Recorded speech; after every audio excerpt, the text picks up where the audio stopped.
সন্মানীয় বিধায়ক মহোদয় ইতিমধ্যে আহি উপস্থিত হৈছে। আমাৰ সন্মানীয় বিধায়ক ইতিমধ্যে আমাৰ সভাস্থলীত উপস্থিত হৈছে। গতিকে সকলোবোৰ টিমক আমি ৰেডি হ'বলৈ অনুৰোধ জনাইছোঁ।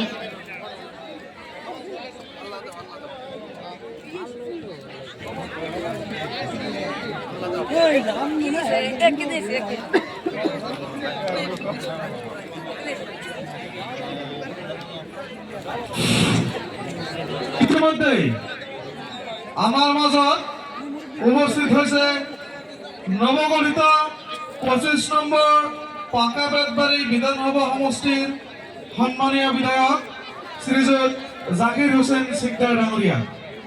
আমি তেখেতক আদৰি আনিবলৈ আমাৰ চন্দ্ৰজ্যোতি ক্লাবৰ সমূহ কৰ্মকৰ্তাক আহ্বান জনাইছোঁ।